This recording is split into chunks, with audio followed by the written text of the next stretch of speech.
సూర్యాస్తమయం, పశు పక్షాలు అన్నీ కూడా ప్రకృతికి మేలు చేసేటివే. కానీ ప్రకృతి రుణం తీసుకోవడానికి మనం ఏమీ చేస్తలేం. అంటే ప్రకృతిని ఎలా తీసుకోవాలి? ఈ అగ్నిహోత్రం ద్వారా వాయుమండల శుద్ధి జరుగుతుంది. అగ్నిహోత్రం ద్వారా మంచి వాతావరణం, ఆక్సిజన్, ప్రాణవాయువు అనేది వెలువడుతుంది. బాగా అన్ని ప్రాణులకు ఉపయోగపడుతుంది. ఇక్కడ ఒక్కరు అగ్నిహోత్రం చేస్తే ఒక 30 చదరపు గజంలో ఒక రౌండ్ పెద్ద కళ్ళం ఎంత ఉంటుందో 30 చదరపు గజంలో, అంటే ఎటు చూసిన 30 గజాల వరకు దీని యొక్క ప్రభావం ఉంటుంది. అంటే ఆ ప్రాంతంలో ఉన్నటువంటి ప్రతి ప్రాణికి, చెట్టు చేమ, ప్రతి జీవికి దీనివల్ల లాభం జరుగుతుంది. అందుకే దీన్ని పంచ సాధన మార్గం అని అన్నారు. యజ్ఞము, దానము, తపము, కర్మ, స్వాధ్యాయం 5 దీనిలో ఇమిడి ఉన్నాయి. మనం ఈ అగ్నిహోత్రం ఆచరిస్తే ఈ 5ని ఆచరించినట్టు 5 జరిగిపోతున్నాయి. యజ్ఞ, దాన, తప, కర్మ, స్వాధ్యాయం. భగవద్గీతలో శ్రీకృష్ణ భగవానుడు అర్జునుడికి ఏం ఉపదేశం చేశాడంటే, నువ్వు ఏది మర్చినా సరే, చివరికి నువ్వేమి విడిచిపెట్టినా సరే, యజ్ఞము, దానము, తపము ఇవి 3 మాత్రం వదిలిపెట్టకు అని చెప్తాడు అన్నట్టు. ఇవి వదిలిపెట్టదైనవి కాదు, ఇవి ఖచ్చితంగా ప్రతి ఒక్కరు ఆచరించదైనవి. అంటే అందరూ కూడా మనం చరిత్రలు చూసినట్టయితే రాముడు గాని, శ్రీకృష్ణుడు గాని వాళ్ళు రోజు ఆచరించినటువంటి ధర్మం ఇది. మరి వాళ్ళు దేవతలు ఆచరించిన ధర్మాన్ని మనం ఆచరిస్తే మనం ఎంత ఉన్నతులుగా ఉంటాము? మన లోపల ఎంత మార్పు వస్తుంది? ఖచ్చితంగా మార్పు వస్తున్నది. అంటే మంచి అలవాట్లు కానివ్వండి, మీ వ్యసనాలు కానివ్వండి, అన్నిటినీ వదిలిపెట్టేస్తారు. మీరు ఇంతకుముందు ఏదైనా గురువు దగ్గర ఒకవేళ ఉపదేశం తీసుకున్నట్టయితే తీసుకోండి, అది కూడా ఉండని అంటే అది వదిలిపెట్టమని ఇక్కడ చెప్పడం ఏం లేదు. ఇక్కడ ఈ గురువు గారు ఏం చెప్పాడంటే, నువ్వు అగ్నిహోత్రం చెయ్యు, నీకు అదే నా ఉపదేశం.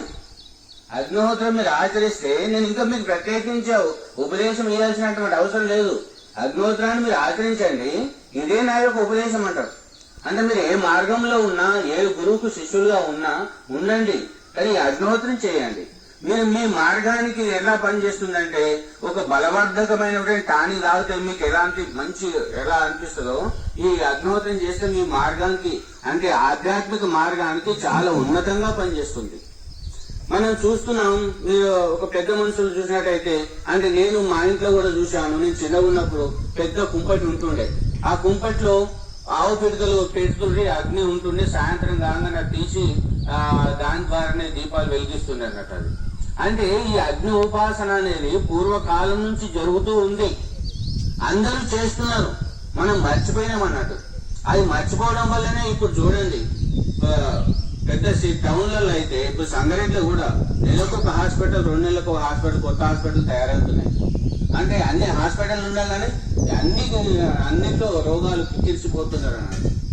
మా కరోనా వచ్చినప్పుడు మా గల్లీ లోపల కూడా ఒక 3-4 చనిపోయారు. మా చుట్టుపక్కల ఉన్న వారు కూడా ఎంతో మంది దానికి బాధ పడేది. నేను 97 నుంచి చేస్తున్నా, 1990 నుంచి చేస్తున్నా. ఇప్పటి వరకు ఒక చిన్న అనారోగ్యం అనే సంగతి మాకు లేదు, ఒక జ్వరం కూడా లేదు. ఎంత బాగుంది కుటుంబం అంటే అంత బాగున్నది. చూడండి, అంత ఫలితం ఉంది. అగ్నిహోత్రం ద్వారా అంత ఫలితం ఉంది. దీని మించిన ధర్మం లేదు. మీరు ఏ ధర్మ మార్గంలో ఉన్నా సరే, కానీ దీని మించి ఇంకా ఏది లేదు, ఏ కర్మ కూడా లేదు. భగవంతునికి మనం కొబ్బరికాయ కొడతాం, నైవేద్యం పెడతాం, కానీ ఆయనకు చేరేది అగ్ని ద్వారానే. ఇందులో వేసేటటువంటి 2 హామతులు వారికి చేరుతున్నాయి. యజ్ఞం ద్వారానే దేవతలకు ఆహారం అందుతుంది. అప్పుడు వాళ్ళు సంతృప్తి చెంది మనకు మనం కోరిన అంటే కోరికలు కోరకున్నా వాళ్ళు తీరుస్తారంట. అంటే దేవతలతోని పరస్పరం మనం అనుబంధాలు ఏర్పరచుకుంటున్నాం. మరి ఎంత మంచి ధర్మం చూడండి. కేవలం 10 నిమిషాలు, ఉదయం 10 నిమిషాలు, సాయంత్రం 10 అంటే 10 నిమిషాలే. మరి ఖర్చు ఏముంది? ఏం ఖర్చు లేదు. 2 పిడకలు, ఉదయం 2 పిడకలు, సాయంత్రం 2 పిడకలు. ఇప్పుడు మాకు ఖర్చు ఏంటంటే ఆ పిడకల ఖర్చే. మీ పల్లె గ్రామాల లోపల మీ దగ్గర ఆవులు, ఎద్దులు ఉంటే మీరు తయారు చేసుకుంటే మీకు ఏం పెద్ద ఖర్చే ఉండదు. 10 నిమిషాల్లో తయారైపోతుంది. అంటే ఇది ఇంటి పెద్దనే చేయాలనేది కూడా ఏం లేదు.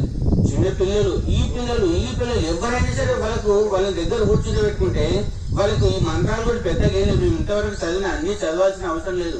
కేవలం 2 సూర్యోదయం సమయంలో 2 మంత్రాలు, సూర్యాస్త సమయంలో 2 మంత్రాలు. ఆ 2 మంత్రాల్లో మనం చెప్పేసామంటే చిన్న పిల్లలకైనా వస్తాయి, ఎవరికైనా వస్తాయి. కానీ ఎవరు ఒక్కరు చేసినా అతని యొక్క ప్రభావం అందరికీ ఉంటుంది, ఇంటి అందరికీ ఉంటుంది.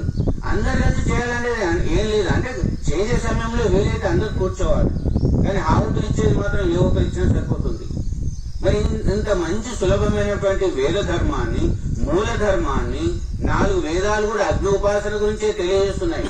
వేదాలే మనకు మొట్టమొదటి గ్రంథాలు అన్నట్టు, వాటిలో చెప్తున్న ఏంటంటే అగ్ని ఉపాసన గురించే తెలియజేస్తున్నాయి.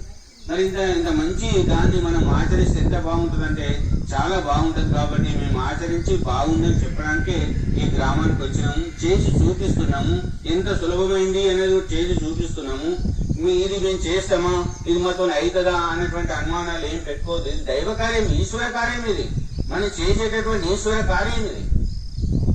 ఇది చేయడం వల్లనే వారి సంతృప్తి చెందుతున్నారు.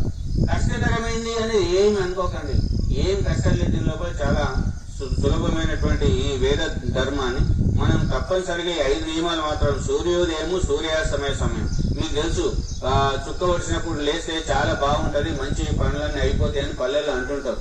అది బ్రహ్మముహూర్తం అన్నట్టు. అది ఆ చుక్క వచ్చింది అంటే బ్రహ్మముహూర్తం అన్నట్టు. ఆ సమయంలో మనం చేసి ఏది చేసినా అన్ని సవ్యంగా జరిగిపోతుంటాయి. మరి మనం అగ్నిహోత్రం చేయాలంటే ఆ బ్రహ్మముహూర్తంలో లేవడము, స్నానం చేయడము, సరిగ్గా సూర్యోదయ సమయం ఎంత బ్రహ్మముహూర్తం అంటే పీక్ స్థాయిలో, ఉన్నత స్థాయిలో ఉంటది. ఆ సమయంలోనే మనం ఇక్కడ ఆహుతులు ఇస్తున్నాం. ఇంత వేద ధర్మాన్ని, ఇంత సులభమైనటువంటి దాన్ని అందరూ చేయొచ్చు. దీనికి ఈ కులం వాళ్ళు, ఆ కులం వాళ్ళు అదంతా ఏమీ లేదు. ప్రతి ఒక్కరు ఆచరించవచ్చు. భగవంతుడు అందరికీ సమానంగా ఇచ్చింది, సమాన అవకాశాలు ఇచ్చింది. అందరు ఆచరించమని చెప్పింది అన్నాను. ఒకరికి అట్లా, ఒకరికి ఇట్లా అనేది ఏం లేదు. ఆచరిస్తే చాలా బాగుంటది. మరి మాకు మేము ఇన్ని సంవత్సరాల నుంచి